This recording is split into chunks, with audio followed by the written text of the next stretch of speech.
aften og velkommen i studiet. Mit navn er Albert Madsen, og det er God Aften Nyt. I dag skal vi se nærmere på den flygtningesituation, Danmark står i. I den forgangne uge har vi set flere tusind flygtninge krydse den danske grænse, og vores reporter Anton Namtrup var på pletten, da de første flygtninge begyndte deres vandring mod København. Jeg står her ved motorvejen E45 ved Padborg i Sønderjylland, hvor at mange af flygtninge er kommet med færger, bus og tog op til den danske grænse. De er alle sammen på vej mod København, og især Storkøbenhavn ved Hovedbanegården, hvor deres centralcenter er for alle flygtninge i Danmark. Mange af flygtninge, der kommer til Danmark, er på vej mod Sverige, og ellers er de på vej til at søge asyl i Danmark. Når man kigger herudover, kan man se, at mange flygtninge allerede er begyndt at strømme op på motorvejene og går langs motorvejskanten for at komme så langt mod Danmark.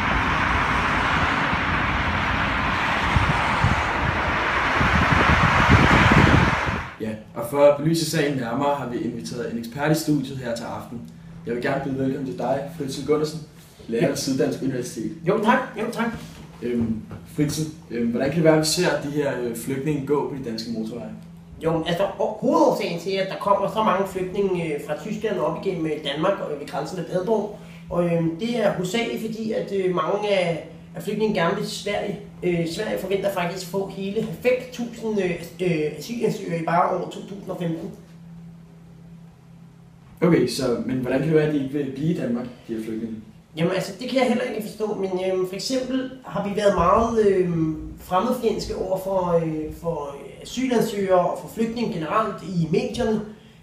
Og jeg forstår heller ikke, at hvis vi fortalte de flygtninge, hvordan vilkårene i Danmark var, så ville det jo se sådan ud, at de månedlige ydelser til en enig voksen asylansøger i kroner er 2.567, hvor det faktisk er det næsthøjeste antal kroner, der bliver udbetalt i månedlige ydelser, lige næste efter Tyskland, som lige giver et par 100 kroner mere. Men i forhold til Sverige, så giver Sverige kun 1.700 kroner i ydelser. Hvordan kan det være, at de her flygtninge eller migranter, de ikke ved det her? Blandt andet fordi, at politikeren Inger Støjberg har indrykket annoncer i libanesiske aviser, hvor hun har skrevet omkring, hvorfor man ikke skal komme til Danmark og søge asyl der. Og det har hun indrykket de her facts, som er taget på 6% af de asylansøgere, vi har fået i Danmark, hvilket det kan man sige, ikke er ordentlige facts. Altså selvfølgelig det er sande facts på de 6%, men altså at de andre 94% de får så væsentligt bedre vilkår, når de så kommer til Danmark.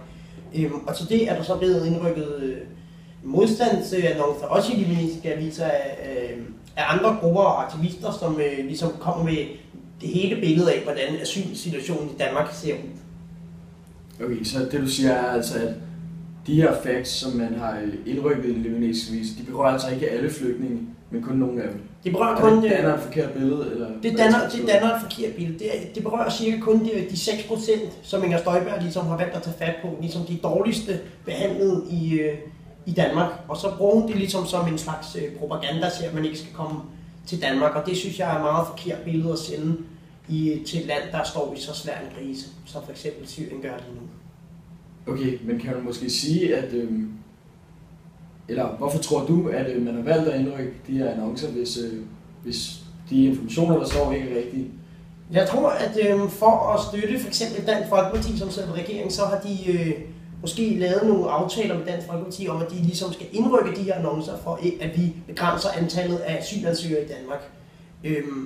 Og når du, at Dansk Folkeparti var det største parti på højre side, så tror jeg, at de har forholdsvis meget skulle have sagt der på det område. Ja, og når man så ser, at disse flygtninge, de tager til Danmark med hovedmålet at komme til Sverige, så ser vi måske, at de her annoncer rent faktisk virker. Det tror jeg helt sikkert, de gør, og det synes jeg, at danskerne skylder de resten af EU-landene at lave om på de her fordomme. Ja, men nu blev Dansk Folkeparti jo det største parti, så du tror ikke, at flertallet af danskerne rent faktisk er af den her overbevisning. Tror du ikke gerne, de vil have, at vi får de færre flygtninge, og at de tager til Sverige i stedet?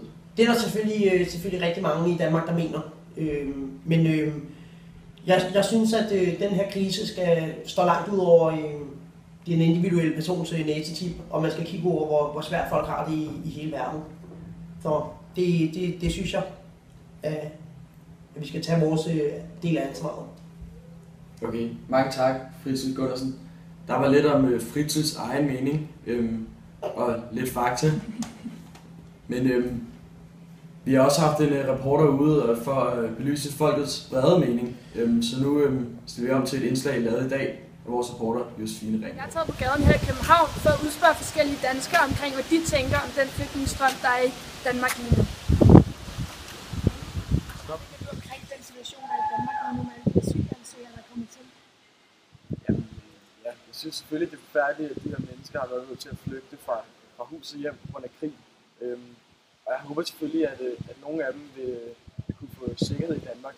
Jeg synes også, det er vigtigt, at vi prøver at hjælpe så mange mulige af dem i nærområderne, hvor jeg tror, at de vil have nemmere ved at kunne integrere sig i samfundet dernede, og klare sig bedre der.